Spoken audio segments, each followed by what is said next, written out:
오늘은 그리스도 안에서 하나 되는 공동체라는 제목으로 말씀을 증거하고자 합니다.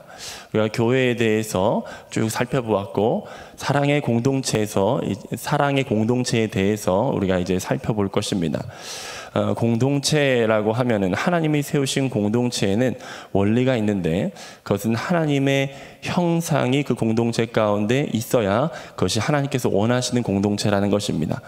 그러면 우리는 아리스토텔레스라는 철학자가 얘기했던 것처럼 사회적 동물이라고 얘기하죠.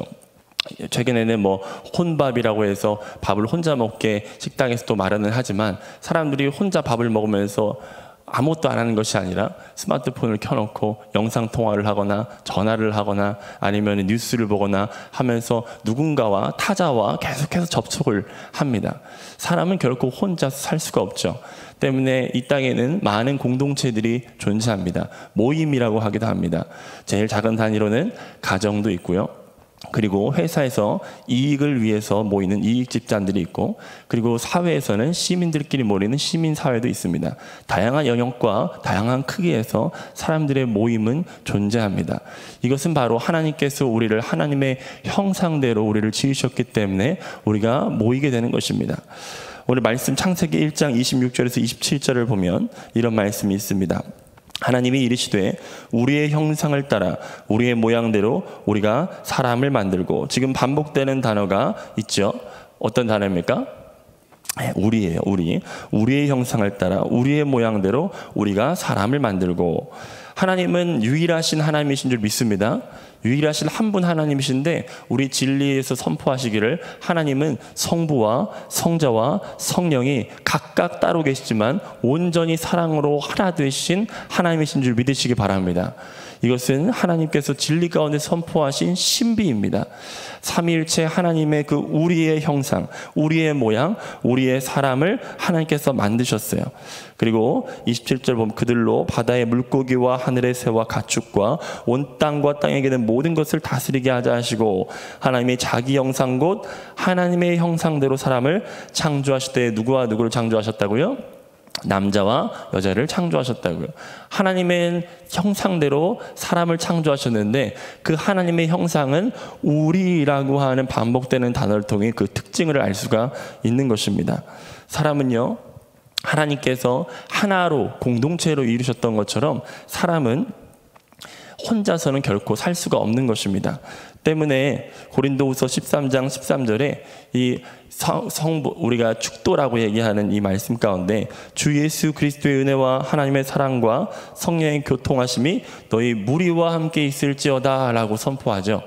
이 말씀 가운데 우리가 확인할 수 있는 것처럼 성부 하나님, 성자 예수님, 성령 하나님께서 우리 공동체를 축복하시는 줄 믿으시기 바랍니다. 우리 교회를 축복하십니다. 하나님은 사람을 창조하실 때 처음 아담을 창조하시면서 이렇게 말씀하셨어요. 창세기 2장 18절에 여호와 하나님이 이르시되 사람이 혼자 사는 것이 뭐하지 않다고요? 좋지 아니하니 내가 그를 위하여 돕는 배필을 지으리라 하시니라. 하나님이 완전하신 하나님이시고 완벽하신 하나님이신데 아담을 창조하셔놓고 왜 좋지 않아 보였을까요? 왜 좋지 않아 보였을까요? 우리는 그 해답을 미리 듣는 말씀에서 알고 있습니다. 하나님은 우리라는 공동체로 존재하십니다. 하나로 존재하십니다. 여럿이지만 하나로 존재하세요. 그래서 혼자 있는 이 아담이 좋지 않아 하나님께서는 그 사랑의 증표로서 바로 돕는 배필, 여자를 창조하여 주시는 것입니다. 우리 안에 있는 부부간의 관계, 또 가정간의 관계, 또 교회 안의 관계는 혼자 있는 것이 좋지 않아 보이시는 하나님께서 우리에게 축복으로 주신 사람들인 줄 믿으시기 바랍니다. 하나님께서는 그 공동체, 그 사랑의 관계를 통하여서 누구를 더 알기를 원하시냐면 하나님을 더 알기를 원하시고 하나님의 형상을 더 닮아가기를 원하셔서 우리를 가정 가운데, 지역사회 가운데, 교회 가운데, 직장 가운데 보내신 줄 믿으시기 바랍니다. 그런데 안타까운 것은 그 공동체 가운데 무엇이 들어왔습니까? 사탄의 유혹을 통해서 죄가 들어왔습니다. 그 죄의 결과 첫 번째는 하나님과 사람과의 관계가 깨어졌고요. 그 다음에는 이웃과의 관계가 깨어졌고 자연과 사람과의 관계가 깨어졌어요. 그래서 요즘에는 ESG라는 경영을 통해서 요즘 화두가 되고 있는 키워드죠. 이제는 모든 소비를 할 때 개인의 이익뿐만 아니라 이제 장차 우리에게 환경의 파괴를 가져다주는 또는 사회를 혼란시키는 그런 소비는 하지 않겠다라고 그렇게 천명을 하고 많은 기업들이, 많은 사업가들이 키워드로 내걸고 있습니다. 그와 같이 환경이 많이 깨어졌어요. 그리고 사람과 사람 간의 관계가 많이 깨어졌어요. 근데 이 죄 가운데 있는 결과가 우리 가운데 나타났을 때 악한 사탄은 우리 가운데 유사 공동체를 줘요. 유사 공동체. 그러니까 죄 가운데 깨어져서 다 사람들과 사람들 간에 하나 되지 못하게 하지만 사탄은 유사 공동체를 주어서 하나님의 뜻이 아닌 공동체를 만들게 해요. 그래서 이게 진짜 공동체야, 이게 참된 공동체야 라고 하면서 유사 공동체를 만들어요. 제일 첫 번째 나온 유사 공동체가 바벨탑을 지었을 때 사람들이에요. 바벨탑을 지었을 때 사람들은 함께 모입니다. 함께 뜻을 합해요. 그러면서 뭘 하죠? 하나님을 대적하는 바벨탑을 짓기 시작합니다. 그들이 하나됨을 하나님께서는 기뻐하지 않으셨어요. 그들이 함께 하나님을 대적하는 일을 기뻐하지 않으시고 언어를 달리하셔서 흩어버리셨어요. 이 땅에도요, 많은 공동체, 많은 모임들이 있습니다. 하지만 그 모든 공동체, 그 모든 모임들이 하나님이 기뻐하시는 모임은 아니에요. 하나님은 기뻐하지 않는 모임, 기뻐하지 않는 나라, 기뻐하지 않는 어떤 나라들을 역사 가운데 흩으시고 심판하신 줄을 여러분 믿으시기 바랍니다. 시편 1편 말씀에 이렇게 말씀하십니다. 악인들은 그렇지 아니하며 오직 바람에 나는 겨와 같도다. 그러므로 악인들은 심판을 견디지 못하며 죄인들이 의인들의 무리의 모임에 들지 못하리로다. 무릇 의인들의 길은 여호와께서 인정하시나 악인들의 길은 망하리로다. 말씀하세요.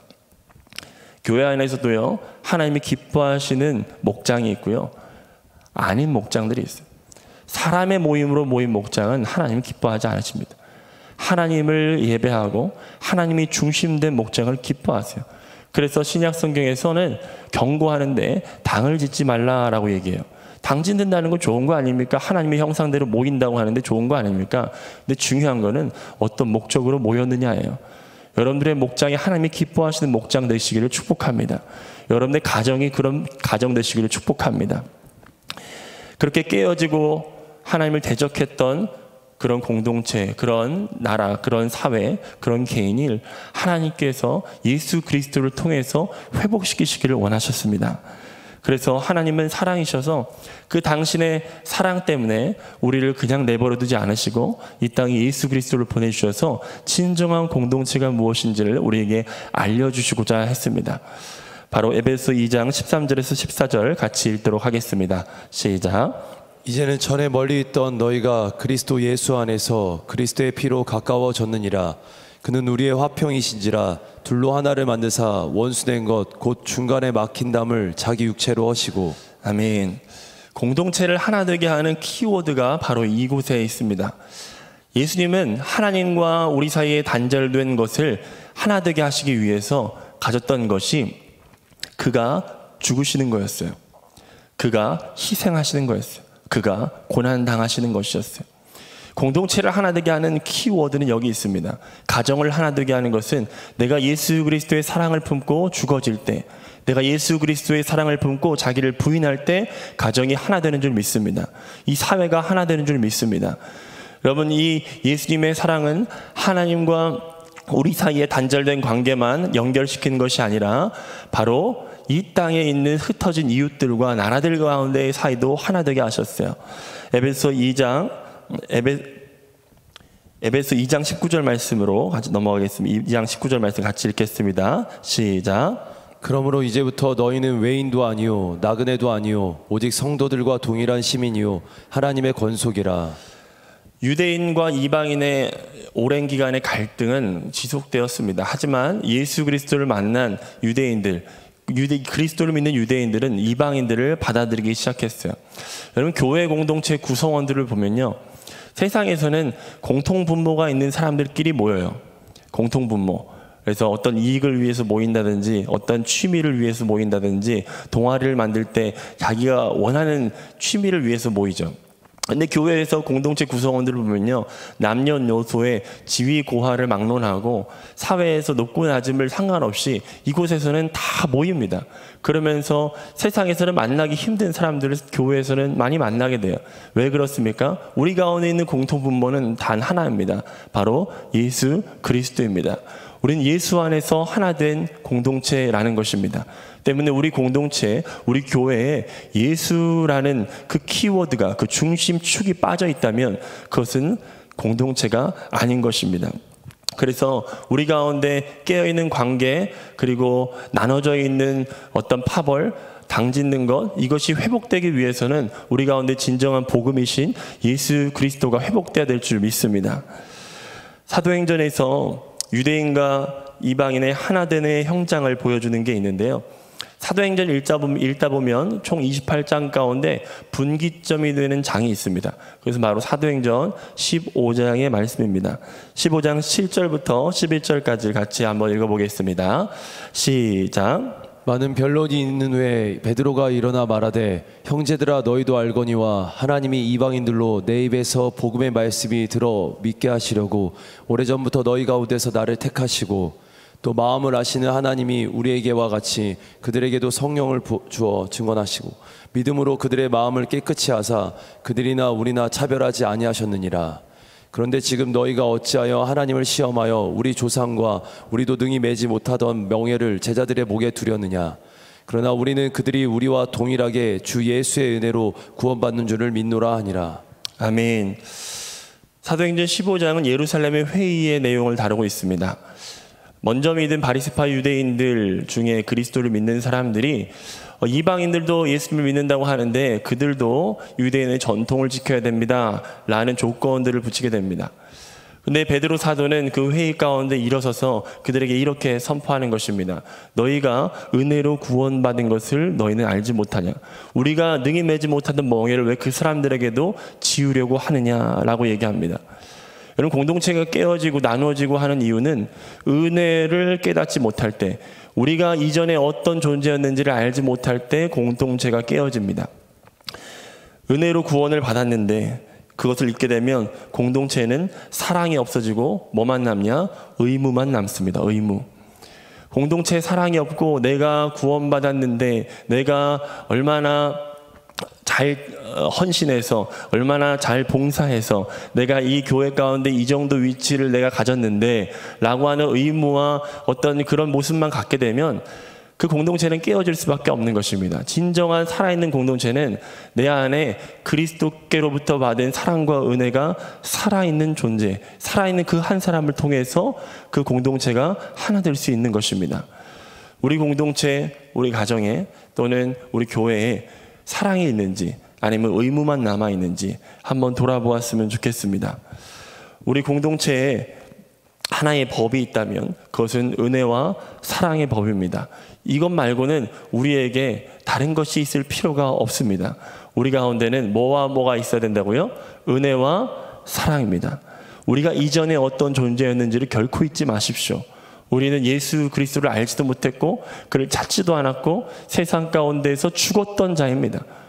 그런데 그런 우리들을 예수님께서 먼저 우리를 사랑하셔서 구원하여 주셨습니다. 여러분들이 예수님을 알기 전에 여러분들의 모습들을 한번 생각해 보십시오. 여러분들의 의와 여러분들의 공로로 이 자리 가운데 왔습니까? 그 복을 누리고 계십니까? 그렇다고 말한다면 여러분들은 아직 구원받지 못할 수도 있습니다. 하나님의 전적인 은혜와 하나님의 전적인 사랑으로 완전히 부패한 우리들을 구원하신 그 주님의 사랑과 은혜를 결코 잊지 마시기 바랍니다. 그런 자가 다른 사람을 진정한 사랑으로 사랑해 줄 수 있는 것입니다. 우리 부서의 한 성도님인데요. 그 성도님은 의무가 참 강하신 성도님이에요. 교회에서 참 성실하고 잘 나오시는 분인데 한 사람이 다른 사람이 예배를 한 번이라도 빠지기라고 하면 마치 군기반장이라도 됐냐, 왜 빠졌냐고 다그치기 시작합니다. 근데 그 다그침 안에 사랑이 있으면 참 좋은데 사랑이 없어요. 사랑이 없고 나는 이렇게 그분들이 이제 이렇게 표현해요.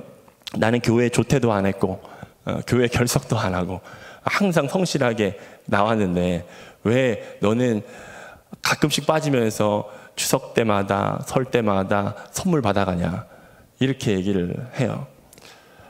그 가운데 뭐가 없고 뭐만 있어요? 사랑이 없고 의무만 있어.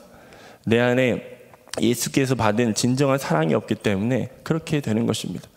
여러분, 다른 사람이 우리 담임 목사님이나 지구 목사님의 사랑을 더 받을 때 여러분들은 어떤 마음을 품습니까?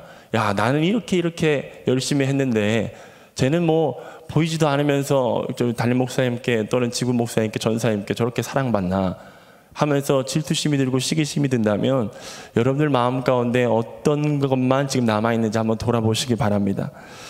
고린도 교회 이야기를 한번 해보기 원합니다. 고린도 교회는 바울이 세운 교회였어요. 아덴에서 제2차 전도 여행 때 아덴에서 고린도로 이동했던 그 바울과 그리고 이후에 합류한 디모데와 그리고 다른 제자들 브리스길라와 아굴라 부부까지도 그 고린도 교회를 1년 반 동안 지극정성으로 세웠습니다. 하지만 고린도에서 에베소로 건너간 이후에 들려온 소식은 그 고린도 교회에 분쟁이 생기고 그리고 성적인 타락의 문제가 생기고 그리고 교회의 일을 세상 법정에서 처리하고자 하는 그런 여러 가지 문제들이 발생하기 시작했습니다. 그 이야기를 디도라고 하는 사람을 통해서 이 베드로가 들었습니다. 그래서 첫 번째 편지인 고린도 전서를 써서 그들의 문제에 대해서 답을 하고 그들에게 권면하는 편지를 보냈습니다. 그런데 참으로 안타까운 것은 그 편지를 보고 이들이 회개하고 우리가 잘못했구나 깨달으면 좋겠는데 그 당시에 있었던 유대 지도자들의 유혹과 또 회유에 놀아났는지 그 편지를 보냈던 바울에 대해서 이제는 의심하기 시작하고 그가 진정한 사도가 맞는지에 대해서 의심하기 시작했습니다. 그 소식을 듣고 바울은 굉장한 비통함에 빠졌습니다. 하나님께 기도하면서 눈물로 탄식하는 마음으로 그 고린도 현장을 찾았습니다. 그리고 이후에 우리 성경에는 있지 않지만 유실된 눈물의 편지라고 하는 편지를 보냅니다. 그 편지가 우리 성경에는 없지만 그 이후에 디도를 통해서 그들이 그 당신의 눈물의 편지를 받고 회개하고 돌이켰다는 소식을 듣게 되고 고린도 후서를 그 다음에 답장으로 써서 보낸 것입니다. 그 고린도 후서 오늘 읽었던 5장 14절 말씀에 이렇게 말씀합니다.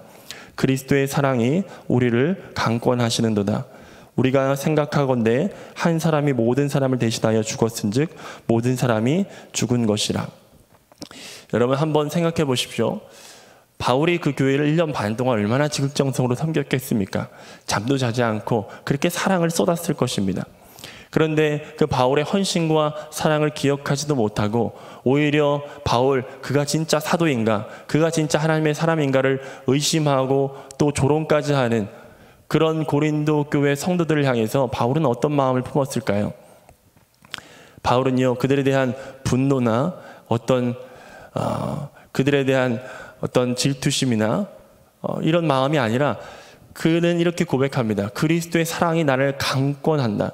세번역 성경에 보면은 그리스도의 사랑이 나를 휘어잡았다라고 얘기를 합니다.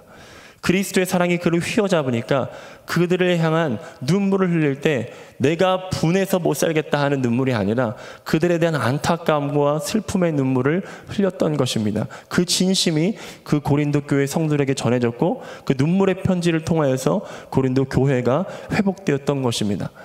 여러분들 이렇게 교회가 깨어지고 부서지고 없어질 위기 가운데 있을 때 정말 그리스도의 사랑을 품은 한 사람 그 한 사람만이라도 제대로 세워진다면 주님께서는 그 한 사람을 통해서 깨어진 공동체를 깨어진 목장을 회복시키실 수 있는 줄 믿습니다. 여러분들이 그 한 사람이 되시기를 축복합니다. 그리스도의 사랑을 품은 자는요 복음의 눈이 열린 자입니다. 복음의 핵심이 무엇입니까? 고린도 후서 5장 15절 말씀을 같이 읽겠습니다. 시작. 그가 모든 사람을 대신하여 죽으심은 살아있는 자들로 하여금 다시는 그들 자신을 위하여 살지 않고 오직 그들을 대신하여 죽었다가 다시 살아나신 이를 위하여 살게 하려 함이라. 복음을 진짜 통과한 사람은요 이제는 누구를 위해 살지 않는다고요? 자기를 위해 살지 않아요. 오직 나를 위해 죽으시고 부활하신 예수 그리스도를 믿는 믿음 안에서만 사는 줄 믿습니다. 자기는 부인하고 예수 그리스도의 십자가만 지고 가는 삶이 바로 복음을 진정 통과한 사람의 삶입니다. 바로 이 복음을 진정으로 통과한 사람, 그리스도의 사랑에 휘어잡힌 사람, 그 한 사람 바울을 통해서 고린도 교회가 회복되어 나갔던 것입니다. 고린도후서 5장 16절 말씀에 보면 이런 말씀이 있습니다. 그러므로 우리가 이제부터는 어떤 사람도 육신을 따라 알지 아니하노라. 비록 우리가 그리스도도 육신을 따라 알았으나 이제부터는 그같이 알지 아니하노라. 진정 복음을 통과한 사람, 그리스도의 사랑에 휘어잡힌 사람의 그 특징을 이렇게 말씀합니다. 어떤 사람도 육신을 따라 알지 아니하노라. 우리의 싸움은 혈과 육에 속한 것이 아닙니다. 목장과 교회와 가정 가운데 일어나는 여러 갈등들 가운데 여러분들은 그 사람을 보지 마시고 육신을 따라 보지 마시고 그리스도를 통해서 보시기를 축복합니다. 진정한 공동체는 내 시각으로 세상에 있는 논리로 사람을 판단하고 보는 것이 아니라 누구를 통해서 보아야 됩니까? 그리스도를 통해서 보아야 합니다. 내 육신의 정욕과 내 육신의 기준을 따라서 사람을 보는 것이 아니라 그리스도를 통해서 보면은 그것이 나에게도 거울로 비춰져서 내가 어떤 존재였는지를 보게 되고 그 자각 가운데 타인을 보게 된다는 것이에요. 그리스도를 통해서 타자를 보는 것, 그것이 진정한 공동체의 모습입니다. 고린도후서 5장 17절에서 18절 말씀을 같이 읽겠습니다. 시작. 그런즉 누구든지 그리스도 안에 있으면 새로운 피조물이라. 이전 것은 지나갔으니 보라 새 것이 되었도다. 모든 것이 하나님께로서 났으며 그가 그리스도로 말미암아 우리를 자기와 화목하게 하시고 또 우리에게 화목하게 하는 직분을 주셨으니. 아멘. 진정 복음을 통과한 사람들에게는 주님께서 사명이라는 것을 맡기시는데 그 사명을 요약하면 한 단어입니다. 화목입니다. 화목. 따라합시다. 화목. 화목. 화목. 진정 복음을 통과한 사람은 화목하게 하는 직분을 하나님께서 주셨어요. 그 화목하게 하는 직분은 두 가지 역할을 수행하게 만드는데 예수 그리스도를 모르는 사람들에게 예수 그리스도를 전하여서 그들이 하나님과 막힌 담을 허물고 하나님과 화목할 수 있도록 만들어주는 것입니다. 우리가 누군가를 가르치고 또 인도하는 목자와 교사의 위치에 있을 때 우리의 제자를 만드는 것이 아니죠. 그들을 그리스도의 제자로 만드는 것이 목적인 것입니다. 그래서 화목하게 하는 직분을 수행합니다. 또한 화목하게 하는 직분의 두 번째 역할은 하나님과 우리의 사이뿐만 아니라 이웃과 이웃의 사이를 연결하는 촉매제가 된다는 것입니다. 그 화목하게 하는 직분을 어떻게 감당합니까? 그리스도를 보면 됩니다. 그리스도께서 어떻게 감당하셨습니까? 자기를 죽이시고 부인하시고 십자가에 자기를 내어놓으심으로 우리에게 진정한 화목, 화평과 평화를 주셨다는 것입니다. 우리에게 그런 그리스도의 사랑이 있기를 축복합니다. 때문에 우리가 이전 것은 지나갔으니 보라 새 것이 되었도다 말씀하실 때 자기에게만 적용되는 말씀이 아님을 여러분이 기억하십시오. 내 옆에 있는 이웃, 내 옆에 있는 가족도 그리스도 안에서 새로운 피조물 되었음을 믿으시길 바랍니다. 내가 내 기준으로 봤을 때에는 이전 것처럼 보여, 부패해 있는 것처럼 보여. 하지만 기억하십시오. 그리스도를 통해서 믿음으로 보시기를 축복합니다. 한마디를 해도 살리는 말은 내 기준에서 얘기하면은 죽이는 말밖에 안 나가요. 내 안에서 솟아나는 것은 마음에서 악한 것밖에 나오지 않아요. 하지만 주 안에서 그리스도를 통해서 그 사람을 보게 되면 믿음의 말, 소망의 말, 사랑의 말이 나가는 줄을 축복합니다. 예수 안에 있으시기를 축복합니다. 마지막 우리 고린도후서 5장 18절에서 19절 말씀을 같이 읽겠습니다. 시작. 모든 것이 하나님께로서 났으며 그가 그리스도로 말미암아 우리를 자기와 화목하게 하시고 또 우리에게 화목해 하는 직분을 주셨으니 곧 하나님께서 그리스도 안에 계시사 세상을 자기와 화목하게 하시며 그들의 죄를 그들에게 돌리지 아니하시고 화목하게 하는 말씀을 우리에게 부탁하셨느니라. 아멘.